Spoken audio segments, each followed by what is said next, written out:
بسم اللہ الرحمن الرحیم۔ السلام علیکم پیارے دوستو، اصحاب کہف کروٹ بدلتے تھے۔ پیارے دوستو، آپ سے گزارش ہے کہ اس ویڈیو کو آخر تک ضرور دیکھیے گا۔ پیارے دوستو، سورۃ کہف میں مذکور اصحاب کہف کا کتا اپنے دونوں بازو کو پھیلائے کیوں بیٹھا رہا؟ المانیہ جرمن کا ایک فزیشین ڈاکٹر کا بیان ہے کہ میں کسی سفر میں ایک بار ایئرپورٹ پر تھا کہ اچانک ایک نوجوان نے قرآن کا مترجم نسخہ مجھے گفٹ کیا۔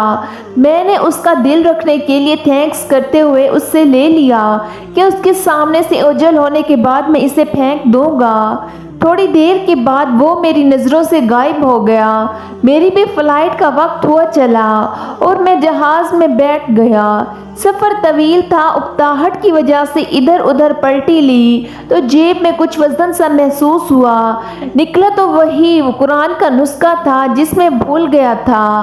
خیر، دل میں خیال آیا دیکھو تو صحیح کیا ہے اس میں۔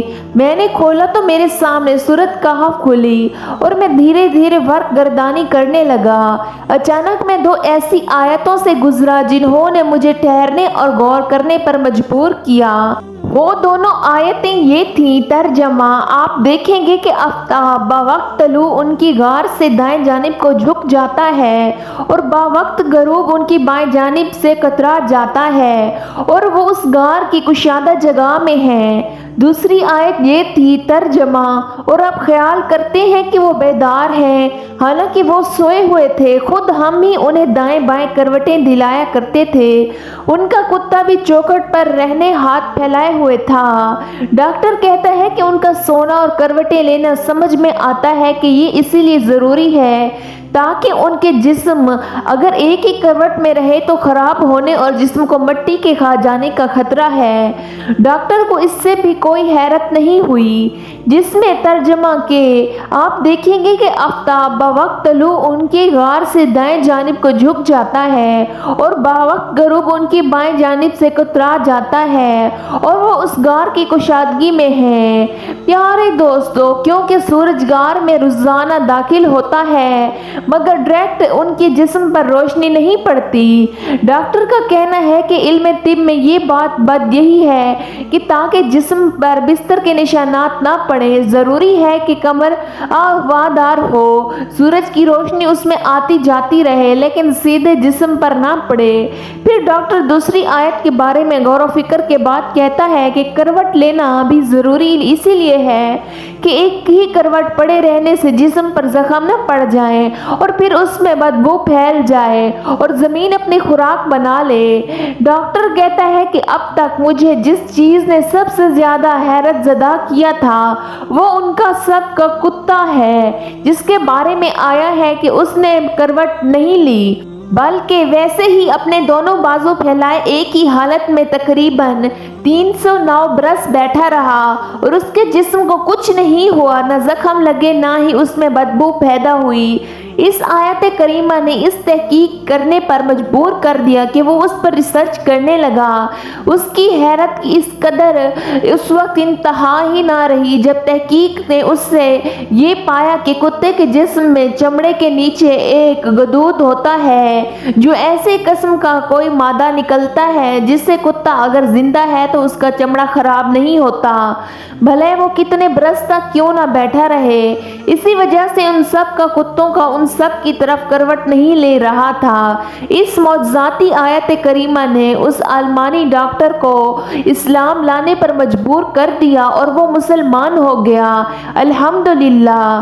قاہرین کرام، اور ہمیں اس آلمانی ڈاکٹر کے اسلام قبول کرنے نے حیران کر دیا کہ ہم نے کتنے لوگ ہیں جو قرآن کو اس طرح پڑھتے ہیں کہ جس طرح اس ڈاکٹر نے پڑھا، سمجھا، تحقیق و تدبر کیا اور غور و فکر کیا اور ایک بہترین نتیجے پر پہنچا۔ ہم نے سورۃ کہف سینکڑوں بار پڑھی ہوگی لیکن ہر جمعہ کو پڑھتے ہیں، لیکن کیا ہم نے کبھی اس طرح غور کیا ہے کہ ان سب کی کروٹیں لینے کا سبب کیا تھا؟ اور کتا ایک حال میں بیٹھا رہا، اس نے کروٹ نہیں لی تو کیوں؟ ان کا سبب کیا تھا؟ اسی لیے اللہ نے ہمیں تدبیر اور غور و فکر کرنے کا حکم دیا ہے۔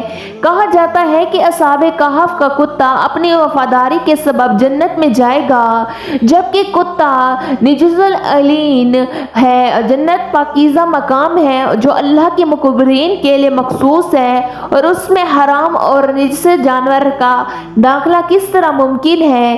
کیا قرآن و حدیث میں اصحاب کہف کی کتے کا کوئی ذکر موجود ہے؟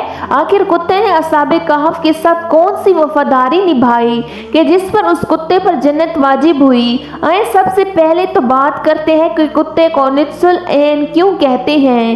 3 وجوہات ہیں جس کی بنا پر کتا حرام ہے۔ سب سے پہلے تو یہ کہ کتا ساری رات جاگتا ہے، اور جب اللہ کی رحمتوں کا نزول ہوتا ہے تو یہ اوندھے منہ ہو کر سو جاتا ہے۔ دوسری وجہ یہ ہے کہ کتا اہم جنس کو دیکھ کر ہمیشہ نفرت کا اظہار کرتا ہے اور بھونکتا رہتا ہے۔ تیسری وجہ یہ ہے کہ کتا اپنا کھانا کھا کر باقی بچے ہوئے کھانے کے اوپر مٹی ڈال دیتا ہے تاکہ وہ کسی اور کے کام نہ آ سکے۔ یہ تو ہو گئی کتے کی نجاست کی باتیں۔ اب آپ کو سوال کا جواب دینے سے پہلے کتے پر جنت کیوں واجب ہوئی، پہلے آپ کو مختصر اصحاب کہف کا واقعہ بیان کرتے ہیں۔ پیارے دوستو، جس سے معلوم ہو سکے گا کہ کیسے اس کتے نے ان سے وفاداری کی۔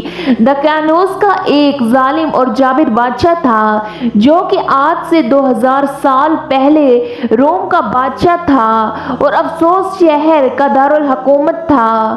پورے شہر میں جو کوئی بھی بتوں کو پوجنے سے انکار کرتا بادشاہ دقیانوس اس کو قتل کروا دیتا تھا۔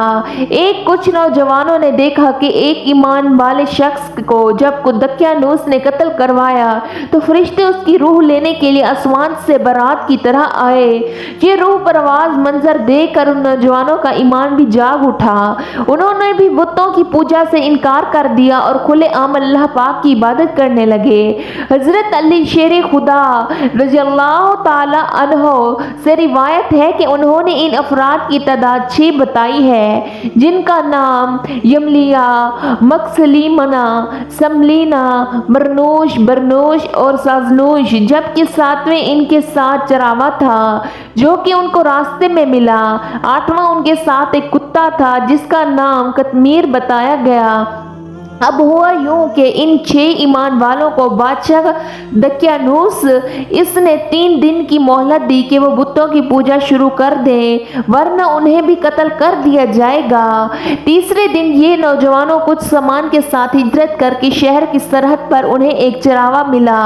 جب انہوں نے چراوے کو اپنے ایمان کا واقعہ سنایا تو اس کا بھی ایمان جاگ اٹھا، وہ بھی ان کے ساتھ ہو لیا۔ چراوے نے اپنی بکریوں کو آزاد کر دیا، جبکہ اس کے پاس ایک کتا بھی تھا جس کو وہ لوگ اپنے ساتھ لے گئے۔ شہر افرونوس سے تقریباً 6 میل دور ایک غار میں انہوں نے پناہ لی۔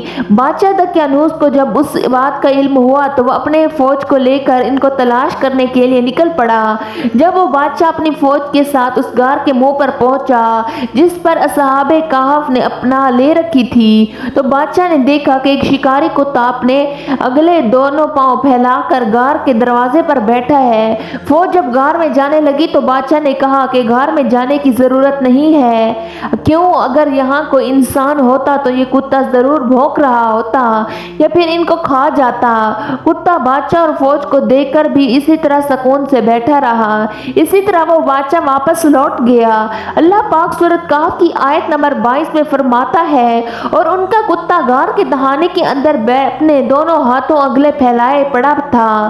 ایک روایت میں ہے کہ اصحاب کہف اس غار میں 309 سال تک سوئے رہے، اور جہاں ایک نیک دل بادشاہ بہدوس کی حکومت آئی تو اس کے زمانے میں لوگوں یہ قیاس کرنے لگے کہ ایک دفعہ جو مر جائے وہ دوبارہ زندہ نہیں ہو سکتا۔ چنانچہ بادشاہ بیروس نے اللہ پاک سے دعا فرمائی کہ کوئی ایک ایسا معجزہ دکھا کہ میرے اللہ یہ لوگ مان جائیں کہ مرنے کے بعد اللہ دوبارہ ضرور زندہ کرے گا، اور قیامت برپا ہو گئی۔